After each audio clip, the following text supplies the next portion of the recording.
This is the Reviewing Network Live, a weekly stream of consciousness recording session where I sit back with you folks out there, talk about some of the big news stories from the past week, and some other things I found that might be of amusement to you out there. I think you might get a kick out of it. Now, these are more like audio podcasts and are much longer than my usual videos and are also, for the most part, unedited and will contain some foul language. So, if you're easily offended by that, I advise you to maybe step back a bit, maybe go somewhere else. But hey, if you're up to the challenge, sit back, relax, and enjoy the show. Thanks.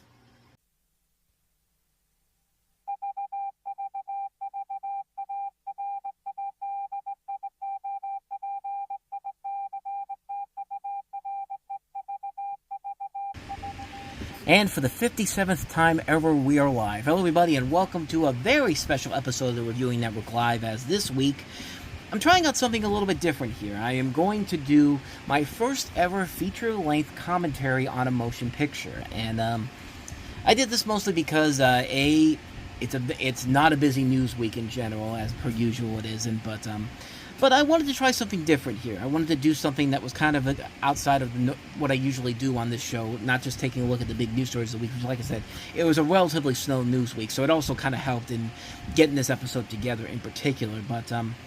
But we're not going to talk about the weekend box office in general. I'll just tell you that The Wild Robot is the top movie at the box office, and Megalopolis was a huge flop.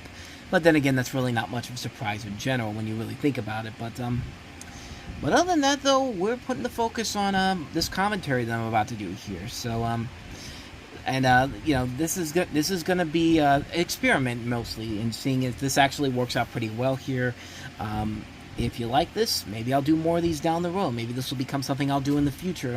Is once every month or so. But I'm doing it with my favorite movie of all time here, and I wanted to do that first with that because one, it's the shortest movie on my list here, but on my list of my favorite films in general. Plus, it fits into the length of a regular length episode of the show. So we're gonna test this out and see if it works. And if it doesn't, oh, you know what? It'll be a once in a lifetime experiment that we'll probably never do again. But if it works out, maybe we'll see more of these down the road. So with that said, let's go ahead and jump into the commentary for my favorite movie of all time, and that is, of course, Disney's Bambi.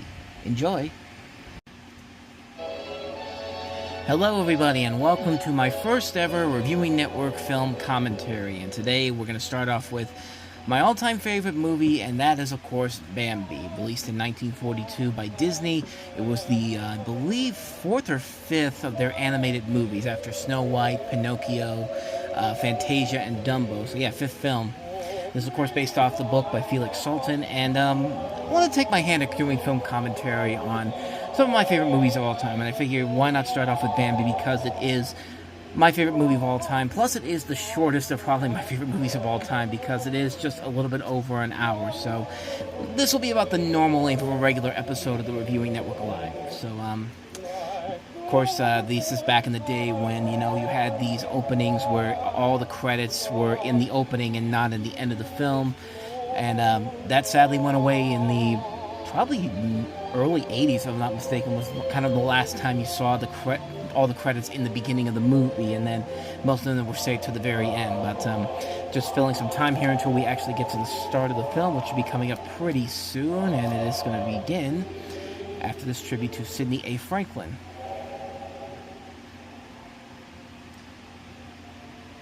I love this opening here. It's one of the reasons why I love this movie so much is because the animation is so gorgeous to look at. This is one of the movies that was one of the main usage of Disney's multi-plane camera, where they took all these different stills and had all these different cameras. So it looks like it's all on one scene, but it's actually multiple camera angles to make it look like that it's all together in one scene. And this restoration they've done here to put it in a higher definition looks really, really impressive. Like, you can't really tell. Like, it really does feel like you're sitting back in a movie theater in the 1940s, except without the film grain and all that. But it is really nice to look at, and just the animation of this movie is just so gorgeous. It's just, every time I look at this intro at the beginning of the film, I'm just like, yeah, this is one of the reasons why I love this movie so much, is because the animation is so beautiful to look at.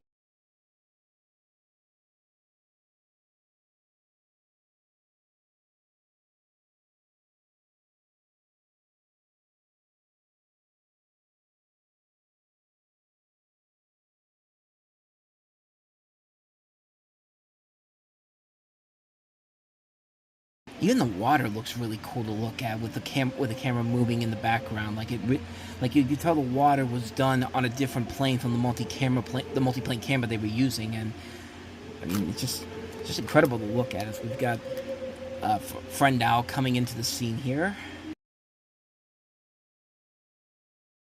If I remember correctly, I think he's also the voice of the king in Cinderella too. But really good actor. He does a very good job with this role.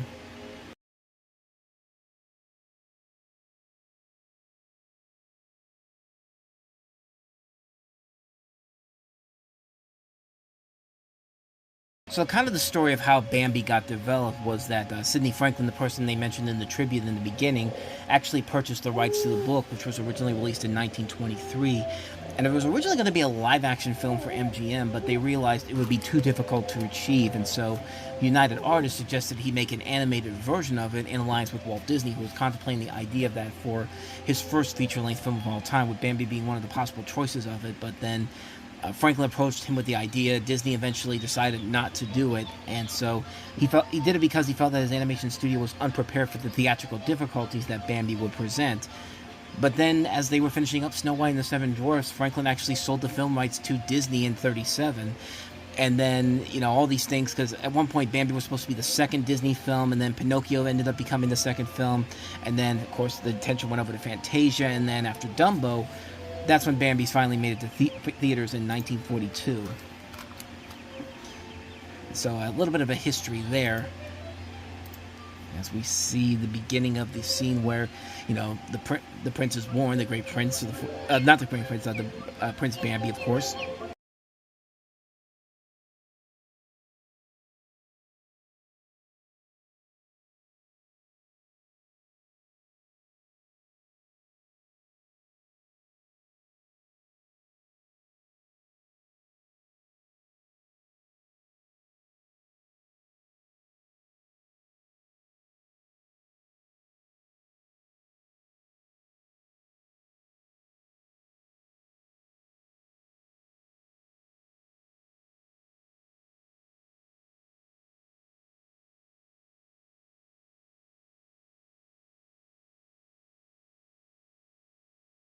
Something interesting about the animation I found out about this is that although the animators had animated deer in Snow White, they were animated, in the words of Eric Larson, like big flour sacks. So what Disney wanted to do with the animals in Bambi was to be more realistic and expressive than they were in Snow White.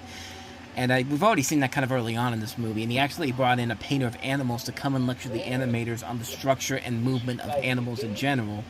And kind of like with a lot of Disney movies, they had the animators visit the Los Angeles Zoo, and Disney had set up a small zoo within the studio and brought in animals like rabbits, ducks, owls, and skunks, and also a pair of fawns named Bambi and Feline, which of course would be the main characters in the film, so that the artists could see firsthand the movement of these animals. And Rico LeBron's sketches depicted realistic animals, but as characters they lacked personality.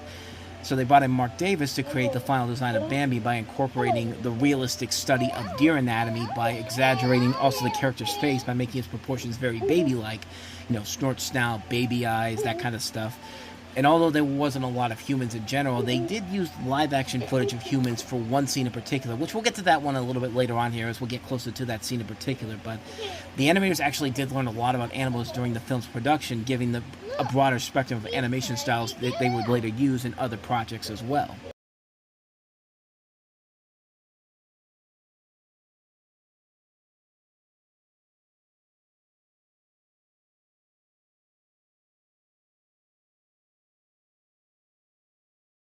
This is the kind of beauty that I like about animated movies in general, that I think that a lot of the Disney live-action remakes kind of missed the point on here, because look at the expression on Bambi.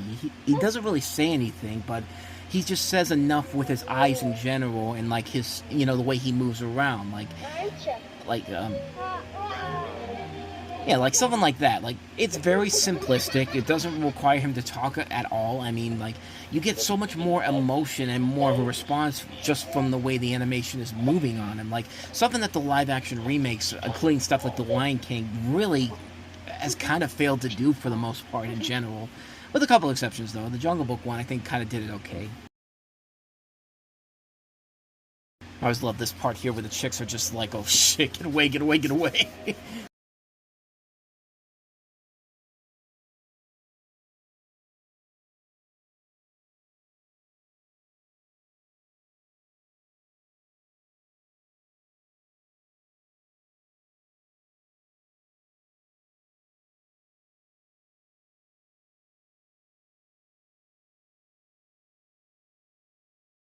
I love that too. Like she just tells him, "Oh, his name's Bambi." He's just like, "Okay, I'll accept it." Like he makes decisions of how, yeah, of what happens to this deer and what his name is and all that. And again, here's our first look at the Great Prince of the Forest.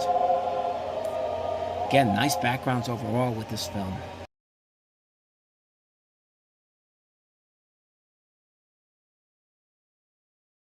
Something about the backgrounds that I also found out while doing some research on this was that they were actually inspired by the Eastern American woodlands. And, one of the earliest and best known artists from this time of the era, Maurice Day, spent several weeks actually in the Vermont and Maine forest sketching and photographing deer, fawns, and the surrounding wilderness areas to get kind of an idea of what this world would look like. But the first sketches that he had were seen as too busy, as the eye didn't know where to focus in general, so they actually brought in a Chinese animator, Tyrus Wong, to show Day some of his impressionistic paintings of a forest. And Day liked those paintings so much that he was actually appointed the art director of the film. And Wong's backgrounds were pivotal in kind of not only this movie in particular, since they had more detail around the center and less around the edges, and thus leading a viewer's eye to the characters, which they would use later on in future films.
The saying that we probably could use in real life, and yet even someone like me who tries to abide by that still does that sometimes. But it is a good lesson to teach the kids, though.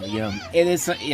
He may not see it now, but it's just like, yeah, if you can't say something nice, then just don't say anything at all. But once again, really good animation, and just, yeah, Bambi really doesn't have to say much in general. They just let the emotions and the movements of the character do the acting for you, at least in the beginning right here.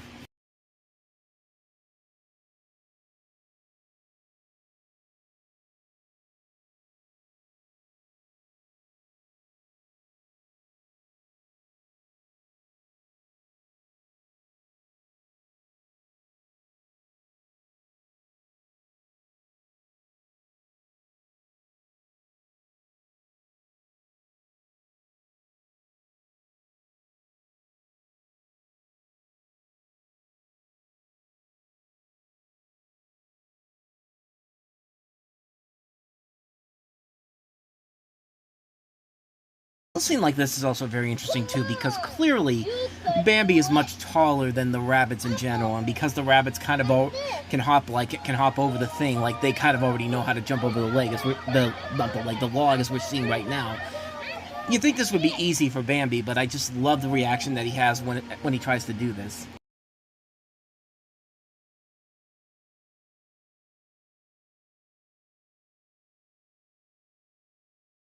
Like that's a kid who's clearly trying to learn something right off the cuff right there, and I like that. I like what they do with that.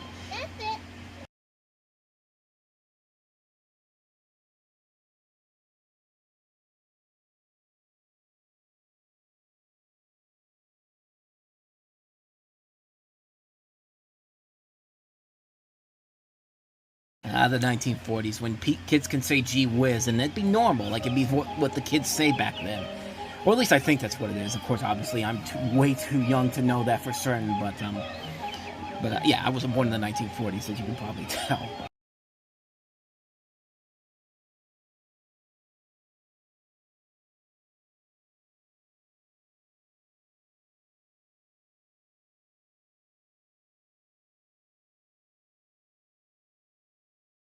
Maybe he's a fan of Aaron Burr. I don't know.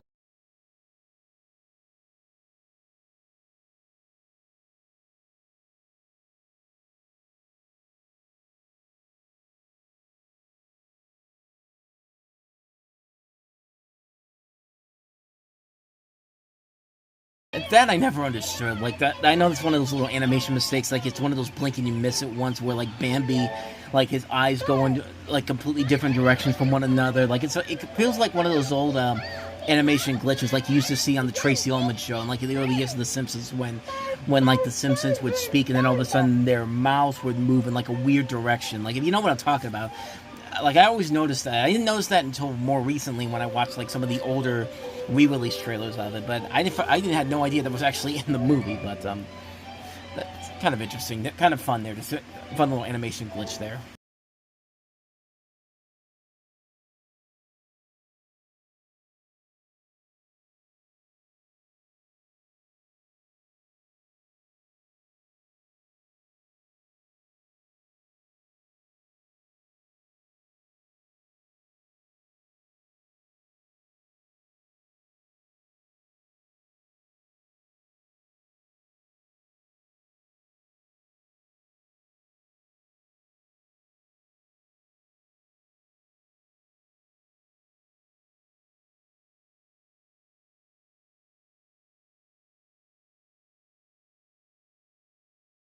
Something I found interesting about this film while looking at some of the information of how the film was getting made was that they actually did have another character duo that they were going to introduce into the film, an unnamed squirrel and an unnamed chipmunk, who are in the film, and you kind of see them throughout the course of the movie, but they were supposed to have a bigger role as kind of a comedy duo. They were supposed to be seen as kind of like the film's version of Laura and Hardy, but Disney decided to cut those scenes down and focus just on these three in general, Bambi, Flower, and Thumper, which is why you see them again throughout the course of the movie, once again as kids, and then when they're all adults at the end. I thought that was also very intriguing that those characters that you do see very early on were going to have more of a bigger part in the movie, but I'm kind of glad they didn't when you really think about it in the long run.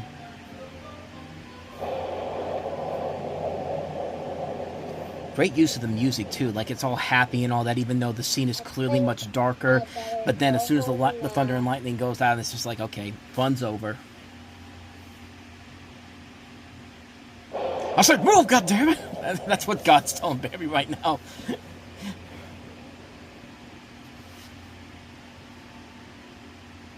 Even the darker lighting is much nicer here than I remember it being. Like, I remember that in some earlier versions of this I saw as a kid, it was like really hard to see these scenes in a much darker light in general. And of course, we're gonna get the start of the April shower song, and I like that. I like that little head turn. Like, that is what a real deer probably would do when they see raindrops falling like that for the first time.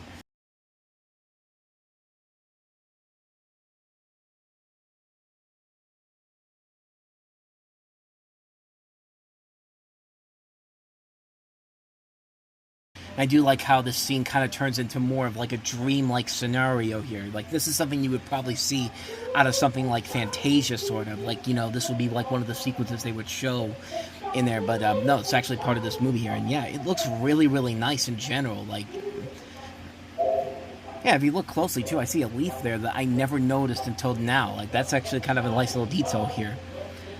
It's like you get to see all the other animals as they duck and cover in the rain in general.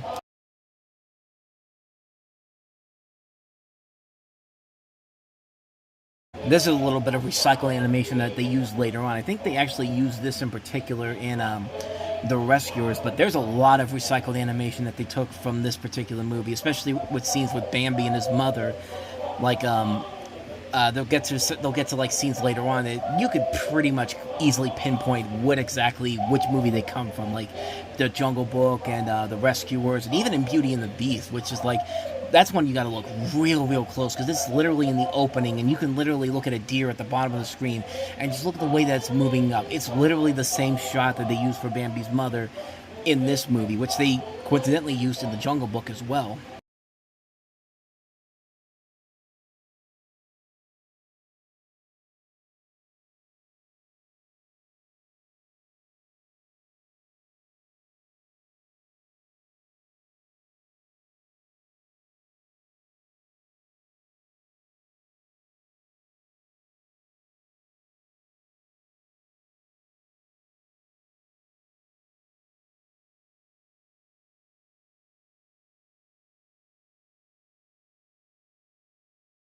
I love that use of the symbols, like, being seen as like the thunder and lightning, and you have the choir doing like the mimicking of the wind and all that. That's what that is, and like it's very like it seems very cheap, but the way they're doing it and the way they're performing it on screen here is just really incredible.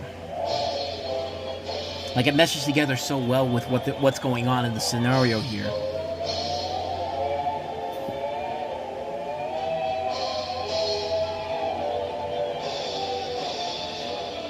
Some really nice animation too. I think they took a little bit of inspiration from the Old Mill too, because I think in one of the Bambi re-releases, they actually put the Old Mill cartoon on there.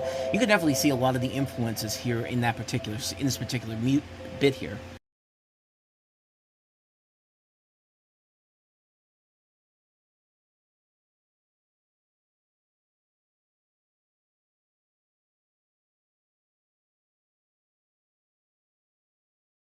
Once again, great cinematography here, like this great dreary like scene back. It's like looking at Bambi and his mother from a distance as the camera is zooming back as the rain is just slowly but surely coming to an end, and like just really great imagery here.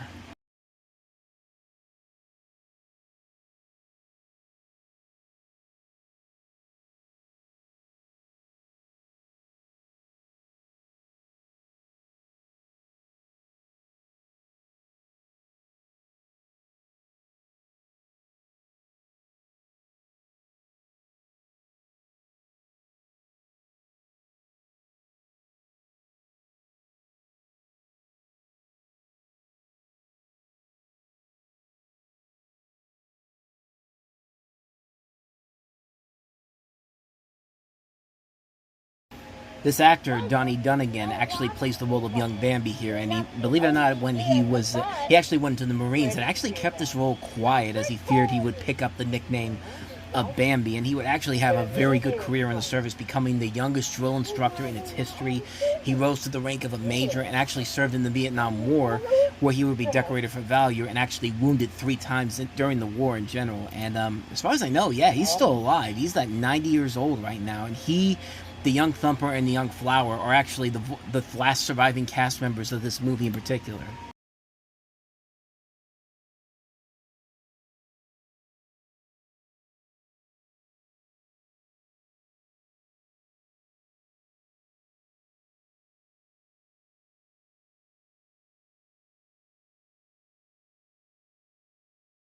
The lighting on this scene is so good too. Like it's still daytime, but it's this sense of this dread and fear in the background. Like it's his mother's telling him, we have to be careful because of course we got to see if there's any danger out there, and just just really great imagery right here.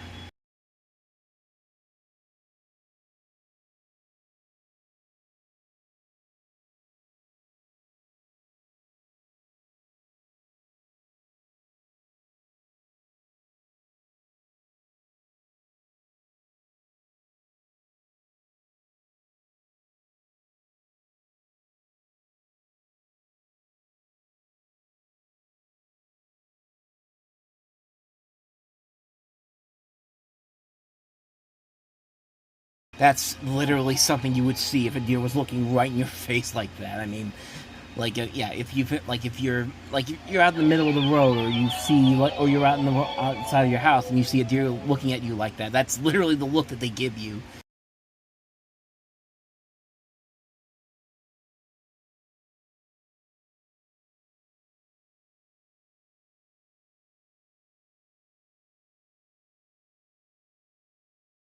And I love this. Just as she's saying it's all right to come out. All of a sudden, that doom and gloom that was there before has now turned into more of a lighter setting. Like the clouds have lifted and the sun is out now. Like yeah, little details like that I really do like a lot in this.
Never thought I must tell him a lot of stuff like that.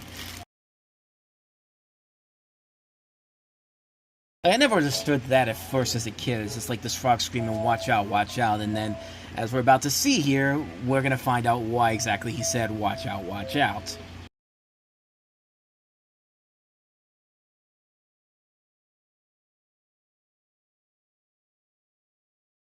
It's a nice little reveal, too, of Feline right here.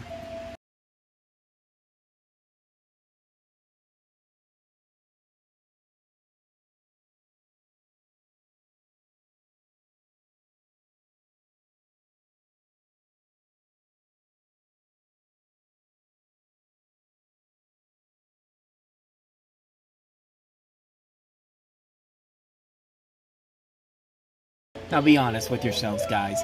When you meet your first love, tell me that's not the same reaction that you would have when you would have too, is the way that Bambi's acting right now.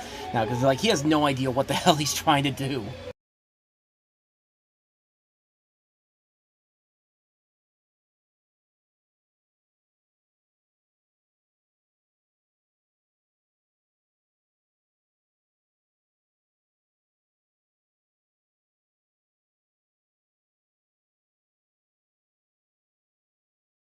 Yeah, we've all been through this before in our lives.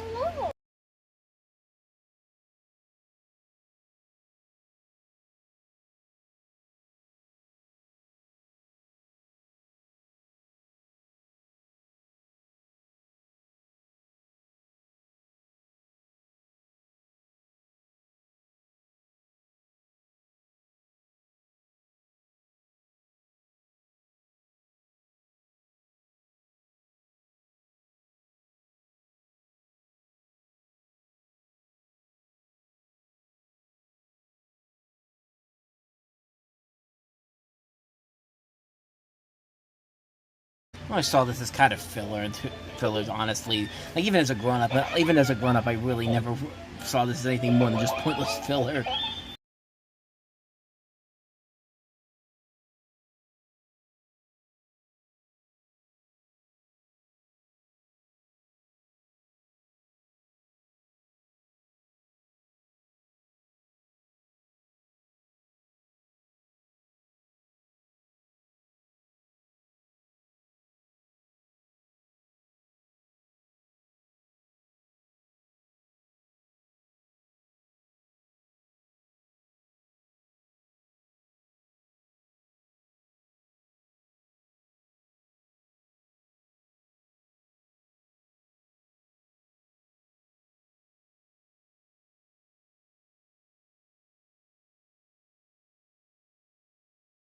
Of course, now we're getting into the introduction of the Great Prince of the Forest in full, even though we saw him in brief flashes at the beginning of the movie. And something I didn't bring up during that last segment there is that I do like, as that scene goes along, like Bambi does go essentially from being very shy to kind of getting into it at the end of it. And yeah, it's a nice little scene in general, showing basically just kids having fun in general.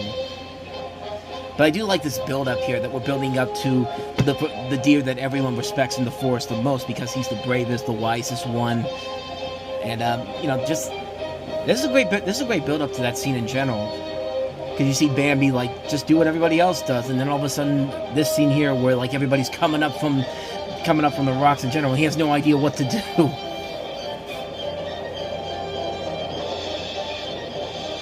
Again, great work of the music too, the cymbals crashing.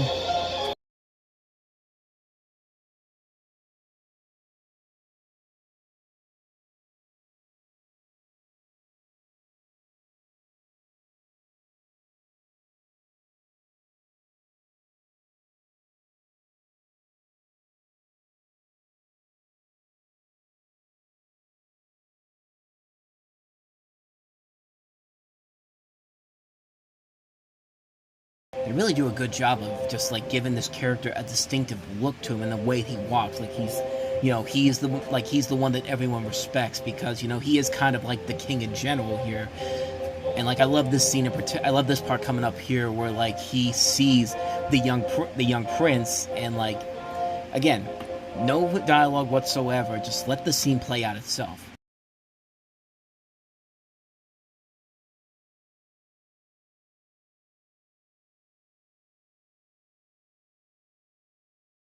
Really, that's all you need. Like Bambi doesn't know what to say. He tries to say something, and the prince just looks at him, just like, you know, not really like in a way where he seems like his position is threatened. Like he really does respect the little kid, this little deer that's going to eventually take his place.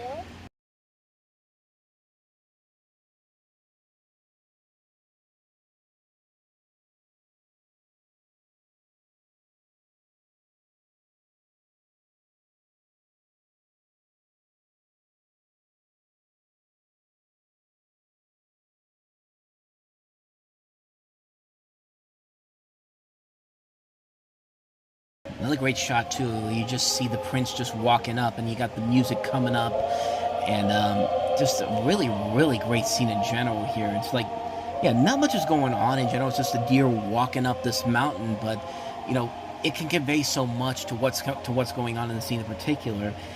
And again, kind of like with the scene before, kind of like with some of the scenes early on here, we're going to see that the scene's going to transition to something critical that's about to happen. That's going to play a big part in the film later on, as we're about to find out.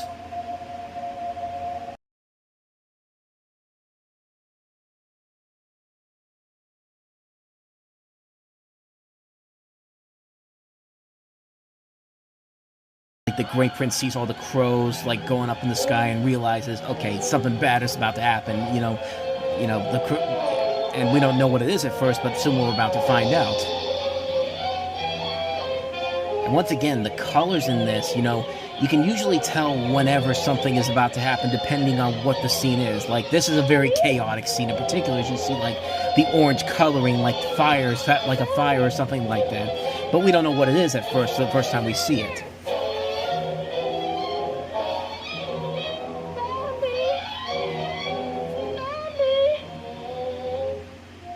Even something like this, where it's not completely orange, but it's still like very dark and somewhat very concerning. Like, you have no idea what's about to happen here.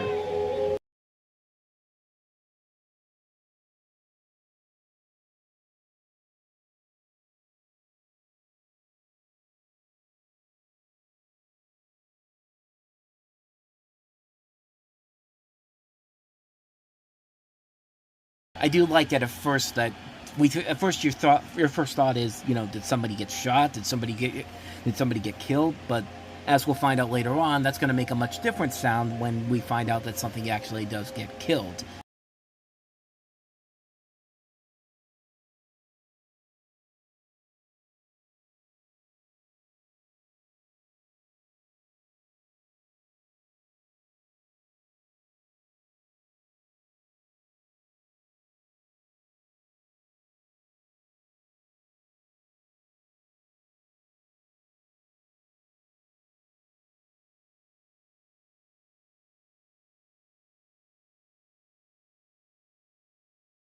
And thus we have our villain for the movie. Man, like, simple explanation there. I mean, yeah, man is the reason why everyone ran away.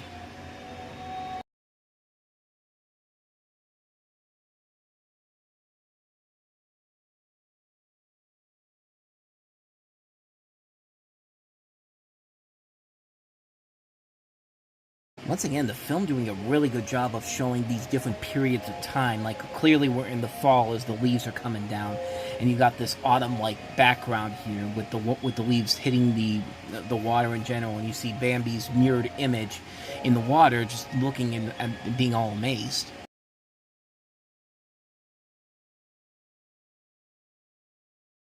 The autumn breeze, and then of course we see the trees are losing a lot of their leaves, which means that the season is basically coming to a close as we see the last few leaves falling off the tree here.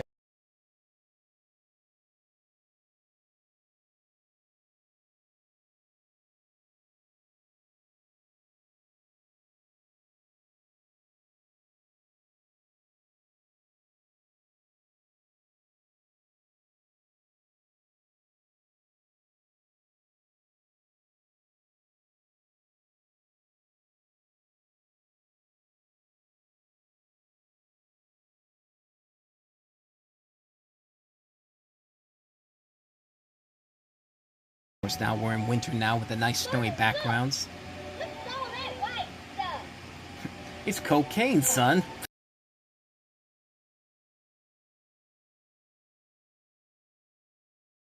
I believe the saying is winter has coming. Get it right, or winter is coming, but.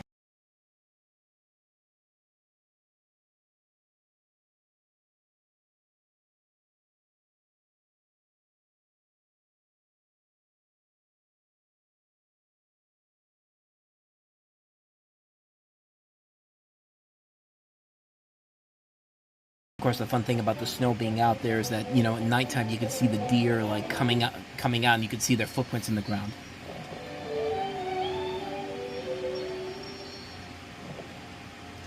I do like this little bit of like sound work they do here, where you don't know at first what it is that's falling until you see there it's snow falling on the ground.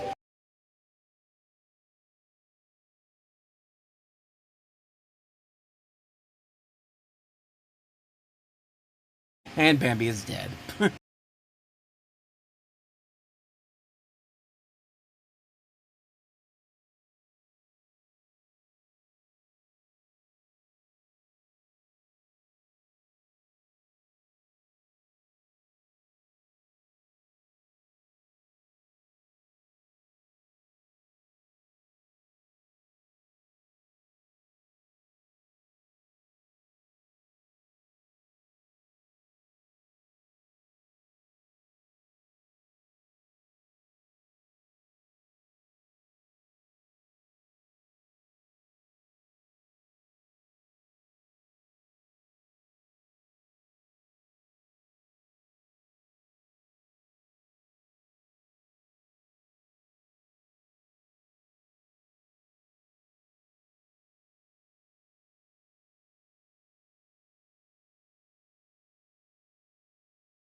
Remember when I said earlier that there were no humans in Bambi, but they did use live action footage of humans for one scene in particular? They actually brought in an actress, Jane Randolph, and an Ice Capade star, Donna Atwood, to actually be seen as live action references for this scene in particular, where Bambi and Thumper are on an icy pond. And, it's funny because when you hear about, live action references, which has become kind of the norm for Disney at this point. I mean, they use a lot of live action references for these animated characters, all the way back to probably maybe The Little Mermaid, but this is one of the early ones that they actually used them for. And, they do a pretty good job of making it their own thing and not seeming like they're just copying the reference footage that they use, and using the animation to give these characters their own unique, distinct identity during this particular scene.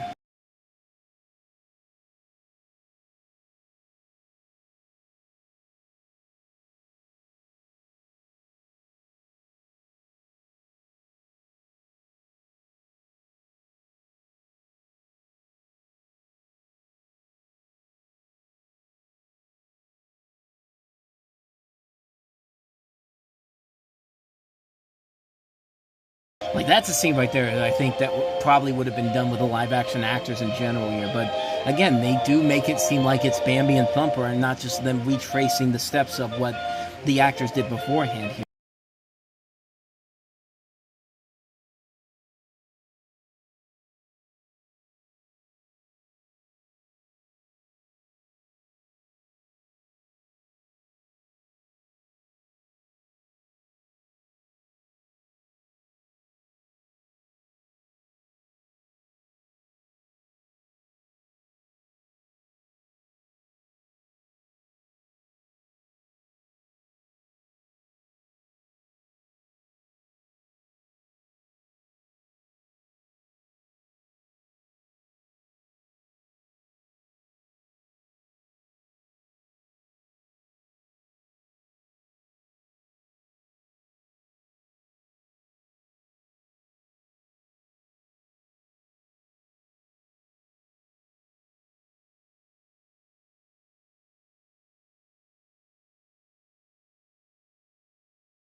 Yeah, I never know that. I never knew that. Apparently, skunks can hibernate in the winter. I thought it was just bears in general, but I guess other animals too. I don't know.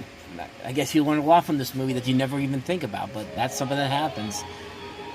But then again, when the conditions are like this, I don't blame them, really. Like, deers are the only ones that really do feel like that they can survive in elements like this. Again, some great animation here. Like, it's clearly still snowing and all that, but like you can still see the characters very vibrantly in general here as they're eating the bark off the tree.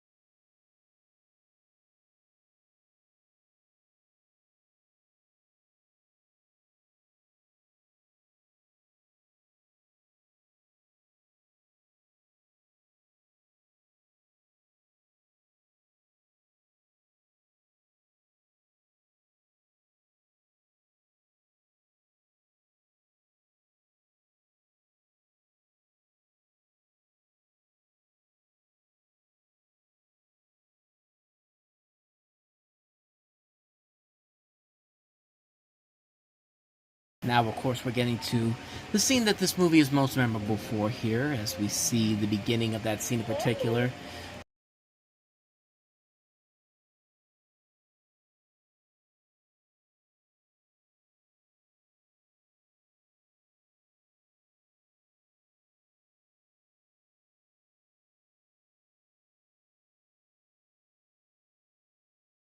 Once again, great setup for a scene that's obviously setting itself up for a really bad thing about to happen here, as we're about to find out.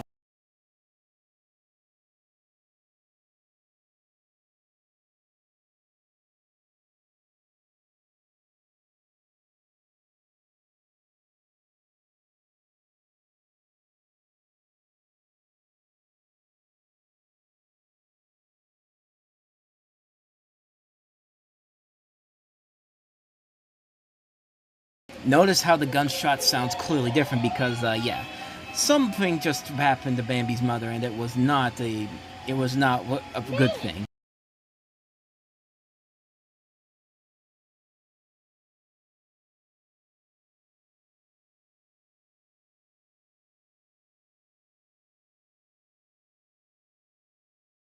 I've talked about how great this scene is for a long period of time. I've done videos on this channel and the other channel talking about how great this scene is because this is a great scene of just slow build up to the inevitable conclusion we're about to get here because Bambi keeps screaming for his mother.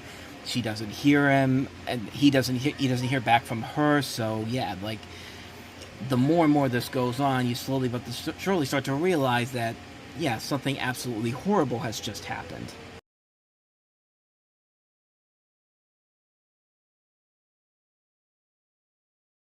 And that leads to really the most powerful scene in the movie right here.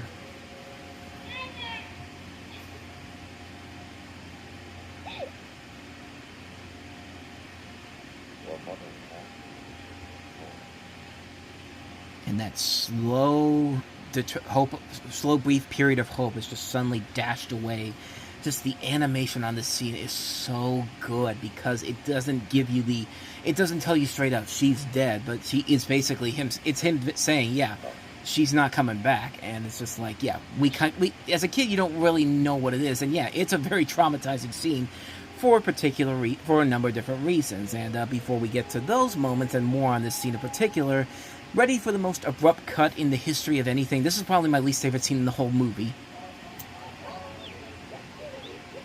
Yeah, after this tragic moment that happened to his mother, it just cuts to this peppy, happy scene, and I'm sorry. Like, I mean, this is where I always tell people, like, stop the movie right here and then go into Bambi 2, then come back to this scene in general, because man, not that the scene is bad or anything, but just the transition, it's just like, come on, man. And yeah, and funny thing about while this is going on here, though, I do want to talk about what happened with that particular scene in general. But there were a lot of ideas that were tossed around for that scene in particular. You know, the original idea was originally for Bambi to be the one that actually got shot instead of his mother, but Disney actually dismissed the idea and moved the idea from shooting Bambi to Bambi's mother, but Bambi does eventually get shot later in the film, but he survives it. But there was a lot of rejected ideas. One of the biggest ones was that Bambi was originally supposed to go back to find his mother after she was shot and find her in a pool of blood. But for obvious reasons, that idea was scrapped in general. And really, it was the right move to go because, yeah, I think this movie would have been completely fucked up in general, where where people would have been this movie would have gone way, way too far. What's interesting about this is that when they actually showed the movie to a test audience in, I think it was February of '42, they showed the scene and the audience remained quiet, and Walt didn't have any idea if they were spellbound by what was going on or bored. And the audience was shocked by the scene of Bambi's mother being shot to death. But when Bambi starts looking around for her and calling out to his mother, asking where she is, there was a teenager in the audience that answered the question of "Here I am, Bambi," causing everyone in the audience except Walt's staff to howl with laughter. And Walt and the staff left the theater in disappointment but Walt refused to cut the scene from the movie, insisting the movie was right as it was, and Bambi's mother's death is considered to be one of the more tragic, heartbreaking moments ever, not only in Disney movies, but in movies in general, which, test audiences don't really know what the hell they're talking about because, of course, later on down the road with The Little Mermaid, we almost had a part of your world cut out of that movie, and that's such a pivotal part of that film in general, but they were about to cut it out of because test screenings weren't buying into it, but the animators fought really hard to keep that scene in the movie, and in the end, it proved out to be the right move because the scene stayed in there, and it was one of the more memorable scenes of that movie in general. So, of course, now we're going to get to Bambi and Flower and Thumper all grown up now.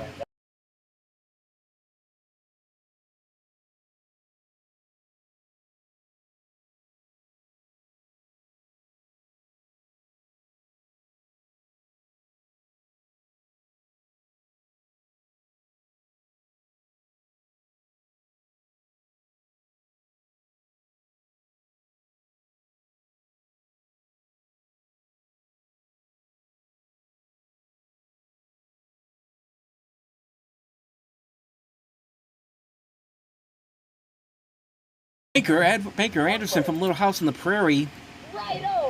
That actually is Banker Bill Anderson from Little House on the Prairie, but this voice you might be familiar with.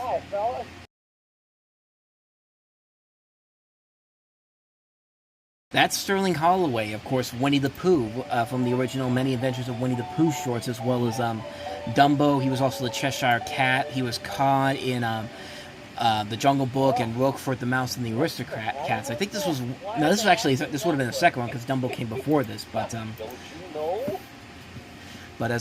we're now getting the whole concept of being Twitter pated, aka being falling in love in the springtime.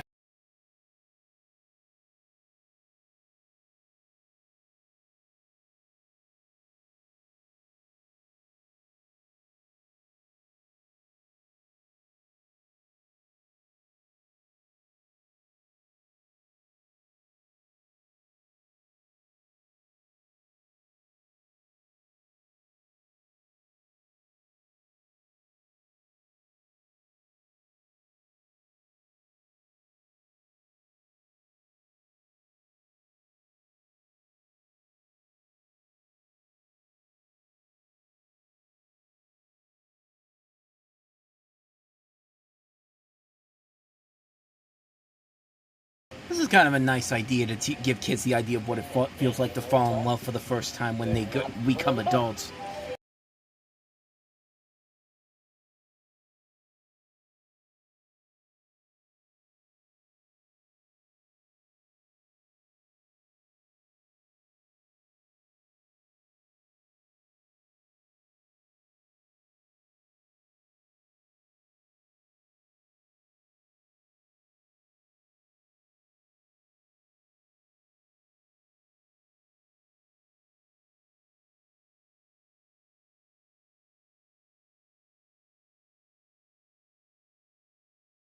Clearly, it's not. I mean, what else would we be spending the next 10 minutes on here? And then, sure enough, we start to see what eventually will happen, even though they say it won't happen. Because as you see here, we have a lady skunk, and yeah, take a guess on who she's going to go after.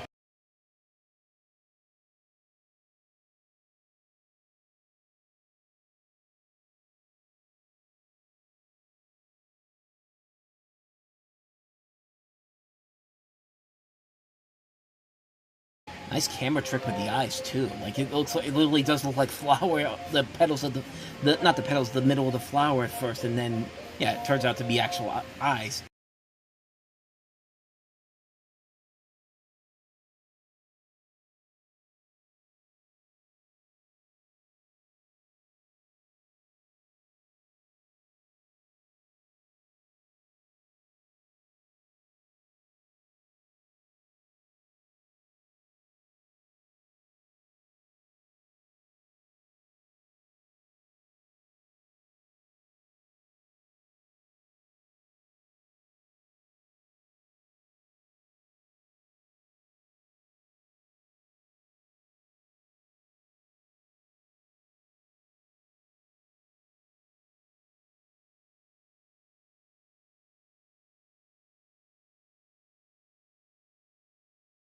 It's like, hey, shit happens.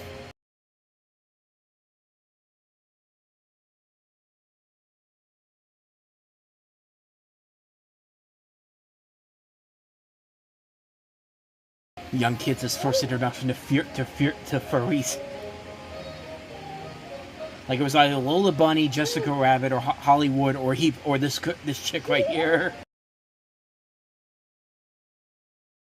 Well, not even Hollywood, honestly, or even Jessica Rabbit, but still.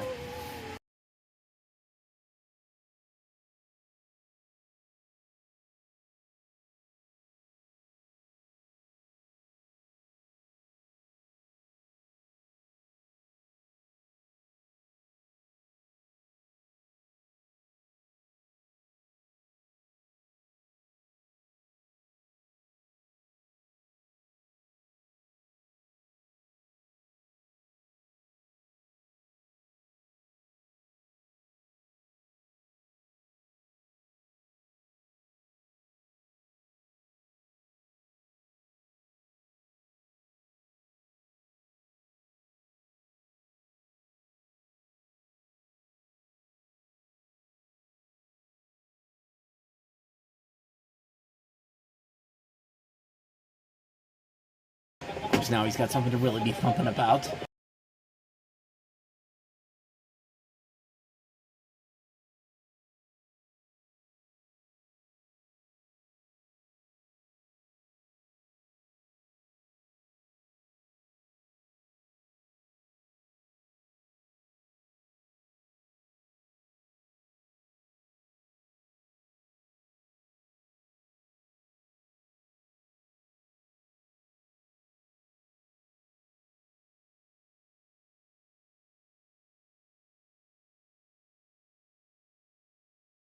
I'm not gonna lie. When I first saw her, I thought that was Bambi's mother. It was just like, holy crap!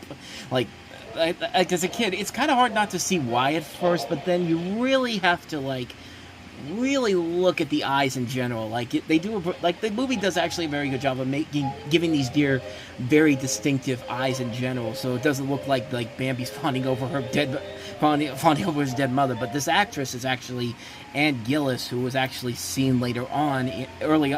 You may recognize as the voice of wasn't she in Gone with the Wind? I can't remember if she was or not. I could have sworn she was, or maybe it was the kid. Maybe it was no, it was Bonnie Blue Butler from Gone with the Wind playing the younger version of Feline. But this is Ann Gillis playing her. Cammy King is the younger version of this character.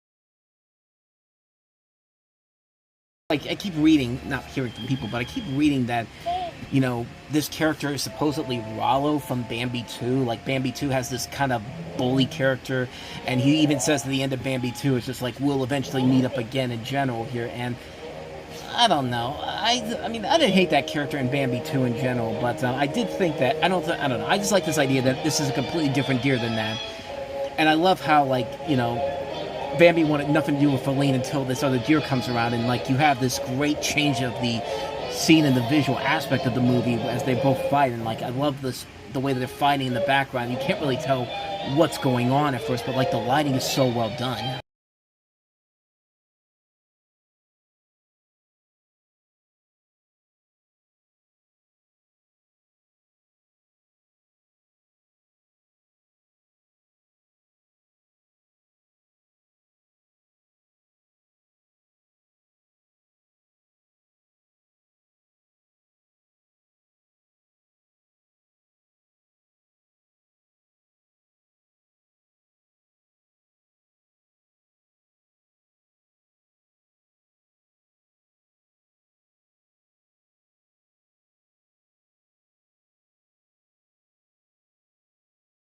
Once again, man, the great use of the symbols as like the, the final blow. Like, it's not just the thunder and lightning. It can be used for so many different things in general. Again, some really great visual shots here. Like, it's not like you could tell it's like an orangey glow, like it's getting ready to be nighttime.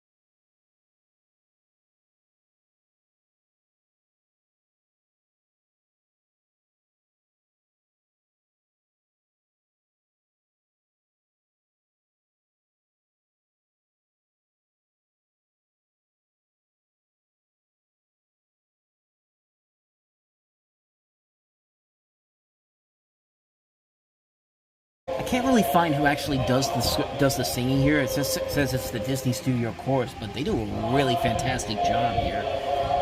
And again, the animation plays well into the song so well. Like, you can just see it in the backgrounds and everything. Like the birds, these birds right here moving all around. Like, and you could definitely see a lot of the references that they would use later on in The Lion King, especially with the scene with Simba and Nala getting together. In that sense. But here it's much more subtle than it is in The Lion King, if you.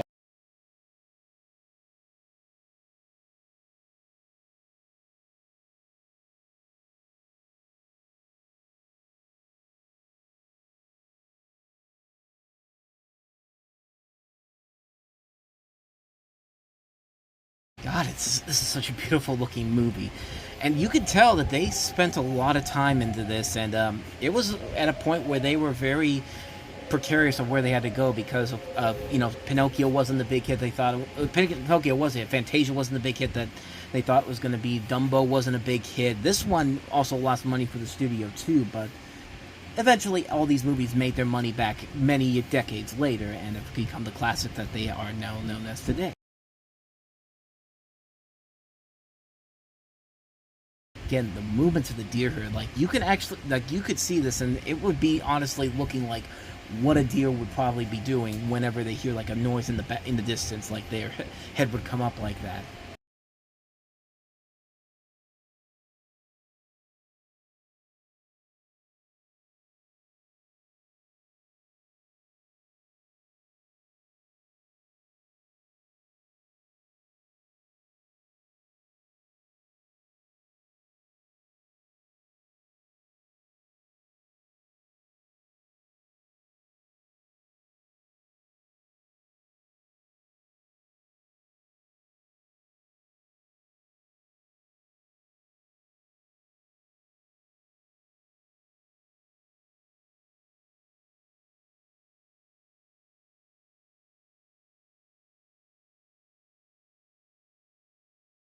Something that was actually kind of interesting, a key scene that was from the novel that's missing in the movie, is that Bambi's realization is that man is neither all-powerful nor immortal, and it comes when the Prince of the Forest shows Bambi the corpse of a man shot by a fellow human. In fact, there were so many different ideas of what they wanted to do in terms of showing man in general here. They were actually going to have him be a more villainous personality in the movie, and there was going to be a scene where his actions, man's actions in general, caused him to eventually get killed in the process. And of course they cut all that stuff out here in general here, and 12 minutes of this movie was actually cut out of the film because the movie had to be put together in a specific way, because World War II had just begun about 3 years after before this movie came out, and because that Pinocchio, Fantasia, and Dumbo did not become the big box office hits that Snow White was. And so, facing the financial difficulties, Disney was actually forced to cut 12 minutes out of the movie before final animation to save production costs. And it'd be nice if we can actually find that footage out there somewhere in general. But stuff like that's probably very hard to find here.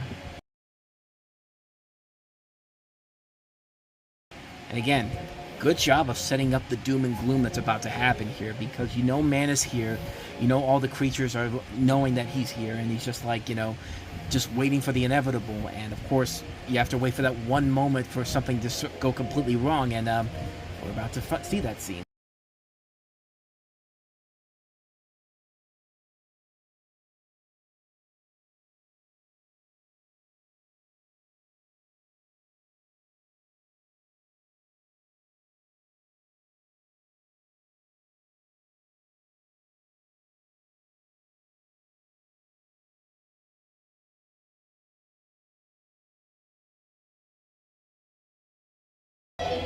Yeah, that's about as close of a dead body as you're gonna get. Jesus. I like how that sets the man to just go completely nuts and just start shooting everybody like it's like they're at a gun rally or something.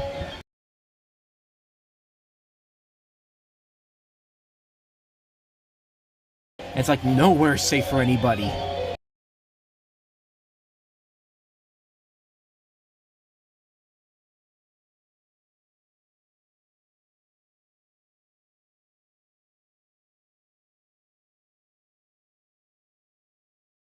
I did like how those animals were just running right towards the gunfire. It's just like, oh shit, we didn't know that there was one right there. I love how these dogs too also have like a random, all have different designs to them. None of them look specific. A lot of them don't look exactly the same. Like some of them have the eyes where you can see like the white in their eyes, but then there's just ones that just have the eyes in general, well, just be all black and.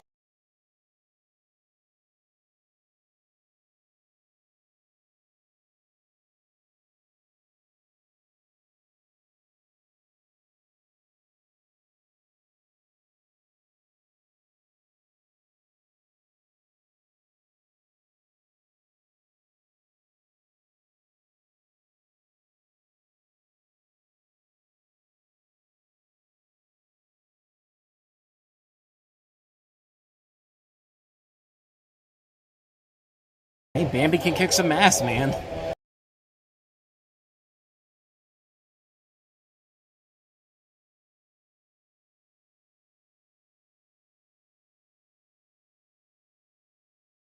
Some of the acting in this is kind of stilted, like that line "Quick, Feline, jump!" Like it's like a listening to Doc Brown saying that to like "Quick, Feline, jump!" Great Scott! And Bambi just kills all these dogs with all these rocks. I mean, that's what I like to think happens here, but they probably got back up again.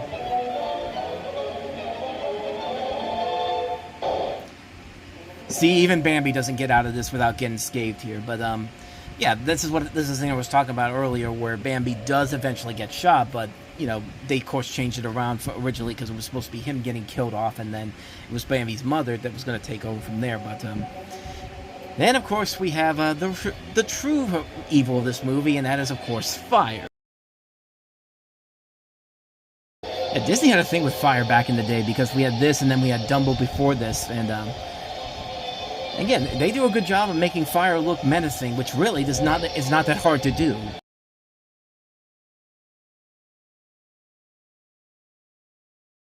And again, the background colors just look incredible in this whole final sequence.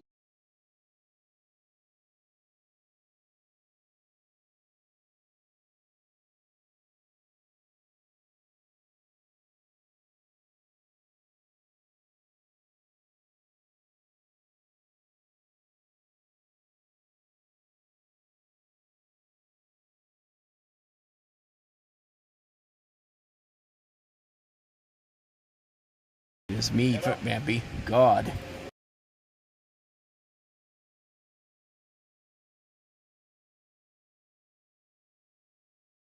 It's like he got shot. Like, I don't know how you expect him to get up in that situation here, but of course this is a kid's movie, so of course he's gonna get up with little to no problems whatsoever. But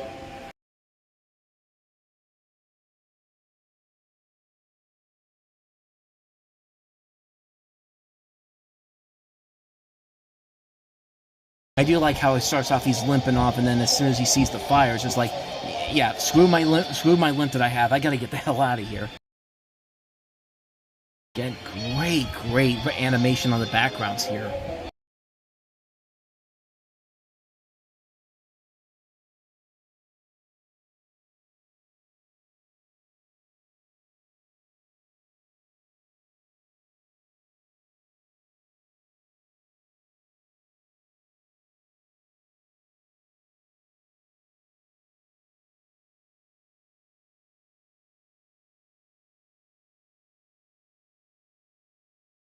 think some of this animation was actually reused later on for Fox and the Hound, with like the limbs coming down.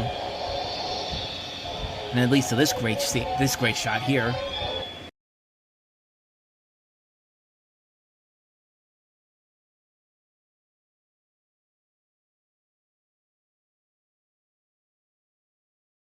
A shot so good that the Smokey the Bear used it later on in his commercials. Like, no joke, they actually used this scene in particular, this particular shot, for a series of Smokey the Bear commercials in the 70s and I think it was the late 70s or early 80s. But yeah, just a beautiful shot in general here. And I think also this animation too was also reused from Pinocchio, if I'm not mistaken.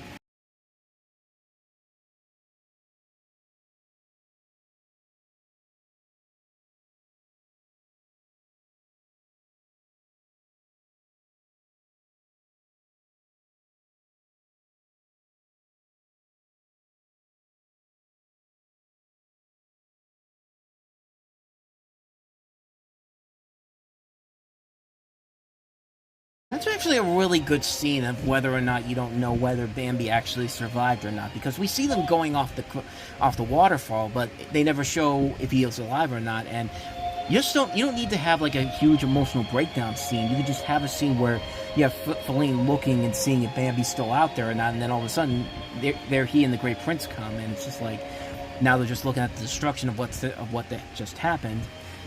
And so thus we come to, I guess, still in the springtime, I guess. Either the spring or the summer. Yeah, the great thing about this is that this is a timeless movie where that's one of the great things about the film. That's really one of the strongest things about the movie, is that it's timeless. Like, you can look at this movie and you think that this could happen in any decade, in any year, any time period, and it will never feel like it was dated whatsoever. Which, of course, the remake was almost going to do, but of course now that's not happening anymore. So maybe they finally woke up and realized that, yeah, that's something that we should not have to do. Like this all could literally be taking place right now, even as we speak, if it really want to go down that route. But of course, it's the inverse of what happened in the beginning of the movie.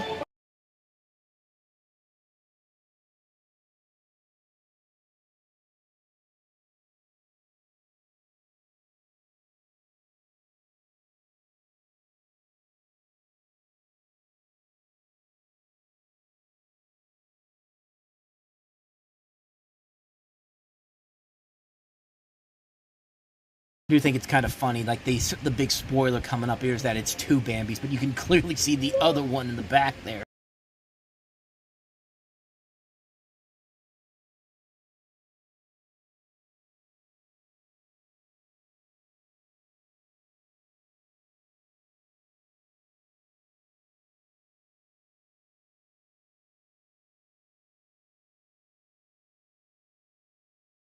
There he is, sitting next to the Great Prince of the Forest. I mean, and that's the end of the movie, man. That's just a great shot that ends the movie as you see the Great Prince slowly but surely walking off, and knowing that Bambi is now taking his place in general.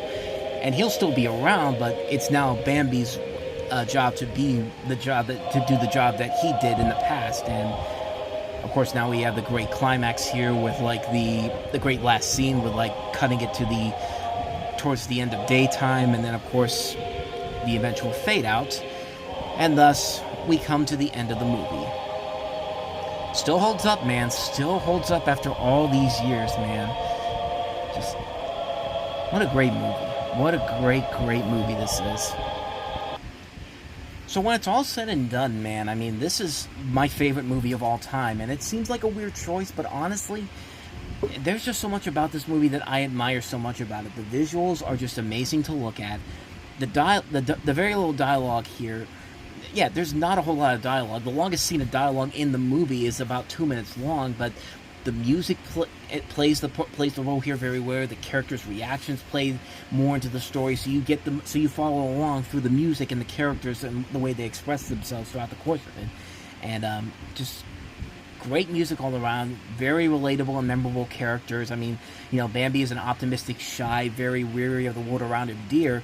We've all been that character before in our lives. When he finally grows up, he's more knowing of the world, and the threats that are around him. And we've all been in that situation too. It has a great 3-act story structure that doesn't make it confusing for the audience to stick with. It, the first act, of course, shows Bambi being born and growing up, about learning the dangers of man and learning to talk and walk. The second act is about Bambi having to deal with the unexpected death of his mother and growing into an adult deer, and then falling in love with Feline. And the third act deals with Bambi, now all grown up, trying to protect the forest animals and Feline from the evil man, and saving the animals from the burning forest. And, of course, the circle of life happens again with the 2 new deers being born here. And it doesn't get complicated or confusing at all. The scene where Bambi's mother gets shot still holds up, man, after all these years. Just the great bits of animation in that particular scene. The only real flaw of it really is that one transition from Bambi being told his mother is dead to that song going to this peppy happy song in the middle, and it's just like, that's asking way too much for little kids to really keep it, to really connect with. And like I said, I always do this one thing. I always do this sometimes when I watch this movie again. I stop it right at the scene where where Bambi finds out his mother dies, and just go straight into Bambi 2, and then just go right into back to this movie after that movie is over, because it serves as a nice bridging between the darkest scene in the movie, and then you can get to the happy stuff afterwards. And I think it does a very good job of handling that much better. But it's more of an annoyance thing on my part when it's done here in the movie with just that. But it's without a doubt my favorite movie. It's my favorite movie of all time. It's because of its memorable characters, really great story, beautiful animation, wonderful music, and it just shows that it's not afraid to step back and play down to its audience. It questions about how life works. It's just a really great movie, man. It's much better than I think you would have thought of it back then. It's just a great movie, a lot of heart, a respect for its audience. It's my all-time favorite movie, and it's really hard not to see why, man. And I was really honored to get a chance to do a commentary on this particular movie in general. But if you like this, let me know your thoughts down below. Let me know your thoughts on Bambi, and I might do more of these down the road in the future. But see how this plays out.